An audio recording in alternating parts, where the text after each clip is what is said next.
Everything in the universe is made up of energy vibrating at different frequencies.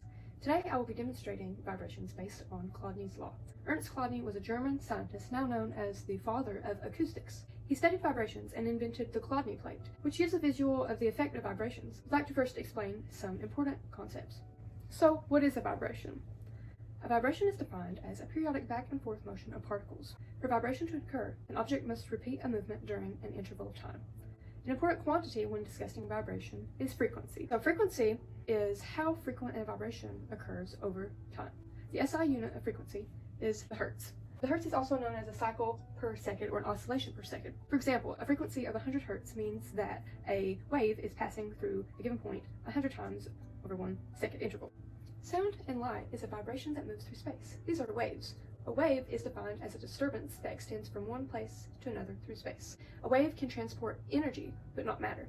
There are two types of waves, transverse and longitudinal waves. A transverse wave can be visualized by shaking a rope, like so. You can kind of see how the wave travels. You can also think of water waves as a good example of transverse waves. With water waves, particles are displaced perpendicular to the direction of the wave. Here's our wave. Transverse waves, what we mean is, using the example of water waves, the motion of the wave is going this way, but the actual particles, like say if we have a raft on top of the wave, the raft is going to bounce up and down. The particles are displaced perpendicular to the direction the wave travels. Another type of wave is a longitudinal wave. This occurs when particles are displaced parallel to the direction of the wave. To think of this as being kind of like a slinky. If you push the slinky, you will see that it will compress and expand, similar to how particles will move in a longitudinal wave. Sound waves are longitudinal. Sound causes air to become compressed and expanded by energy from the wave. Kind of how we talked about with the slinky. You would have regions where the slinky would be really compressed and then it would move apart. A wave is composed of areas of compressions and refractions and expansions in the medium. Compressions are where the particles are denser, which are like these areas of the slinky if I pushed it. When discussing waves, we must be familiar with the amplitude. An amplitude is the maximum displacement of points on a wave. So waves have a trough and a crest. So, for example, here would be a crest, and this would be a trough. The amplitude is the highest point. So let's say this is our equilibrium point, and our amplitude would extend from here to here. So here's our amplitude. So this would be a positive amplitude, and this would be a negative amplitude. Whenever a wave of negative amplitude collides with a positive amplitude, the resulting superposition is added destructively. This means that they cancel out. So, say we have a wave with a positive amplitude, and if a wave with negative amplitude comes, these are going to cancel each other out and be straight. Kind of like that. This is known as destructive interference, and constructive interference is this case, where we have our wave number one, and then another wave comes and has the same direction and overlapping of their amplitudes, and so the resulting wave would be like that because they add together. Constructive and destructive interferences only changes, that does not change the speed, the wavelength, or the frequency of waves.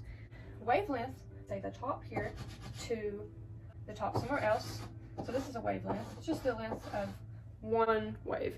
So measure it from here, here's a wavelength, or even from this point to this point, here's a wavelength. Now I will talk about nodes and antinodes. So if we have one of those waves like this, they have added together constructively, as we talked here. When a wave of both a positive amplitude, it will increase the amplitude of the wave. And what we have here are what we refer to as nodes, which are the destructive points of a wave, which we talked about here, where they would cancel out. And the region in between are called antinodes. A standing wave is a wave characterized by a series of antinodes, which are these large amplitude locations, and nodes, which are these destructive stationary points. Ernst Chladni displayed the phenomenon of standing waves by taking a violin bow and bowing the side of a metal plate which was covered in sand. Patterns were produced in the sand, which are related to the physical dimensions of the plate. Two-dimensional standing waves manifest on flat two-dimensional surfaces, and the nodes can be seen as lines and curves which are made by the sand. The types of nodes can be radial nodes, which are circles of a particular radius, kind of like that, and also angular nodes, which are lines at a particular angle. For a one-dimensional string, nodes are points. On the clouding plate, we will see nodes that can be seen on vibrating surfaces as sand gets pushed over to the nodes by vibrations. I made a clouding plate using a speaker to generate my vibrations, and from these vibrations we will be able to visualize sound waves. The speaker creates longitudinal waves, which will vibrate the air and would result in the sound that we hear. Transverse mechanical waves are on the plate, and they will move the sand particles up and down in these nodal lines. Nodes are formed by the accumulation of sand in different parts of the plate that are vibrating less. The shape of the plate is an important factor as to what we see regarding these nodes, and the areas where the sand did not collect are moved by the energy in the waves. And where sand does collect are the nodes, which are between waves, as we have seen there. I'll be using an online tone generator from my laptop to send frequency signals through a guitar amplifier to a speaker, which will vibrate a metal plate to move salt or sand in different patterns. Now I'll be using various shaped plates. Here's a drawn representation of my setup, and here is my real guitar amp and my Chladni plate. 209 Hertz will produce a standing wave, and we will be able to see the nodes represented.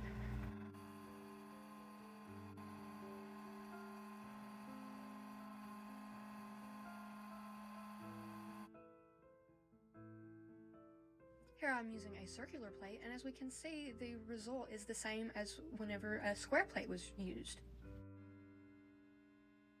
According to a guide I will have referenced at the end of this video, 567 Hz should produce 5 radial notes.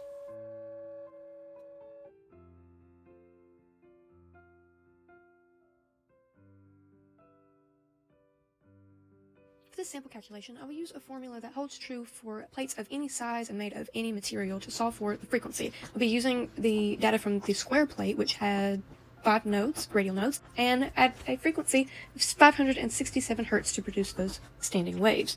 Plugging in the measured and known values, the frequency comes out to be about 567 Hz, which is accurate.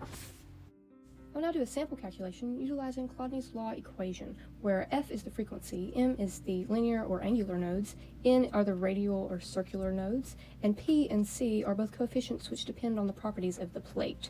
A P can vary from 1.4 to 2.4, with 2 being the value for circular plates. I will base this calculation on the square plate where 5 radial nodes were produced at 567 Hz. Using our P and C values, which are dependent on the properties and material of the plate, we'll solve for the frequency using the other known values.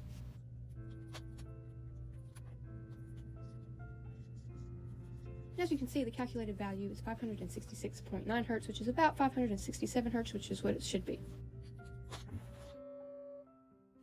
I tried 4 differently shaped plates at many different frequencies. Out of curiosity, I plugged in my guitar and played some notes to see how it affected the plate. A lower frequency, like a low E of 82 Hz, made the plate vibrate and spin around, but it did not produce a pattern because the patterns are only produced by standing waves from specific frequencies. After throwing around a lot of sand and freaking out my pets with all the noise, I successfully visualized the effect of frequencies as sand moved to nodes and away from antinodes. The patterns formed by the nodes from the two-dimensional standing waves satisfied Chladni's law.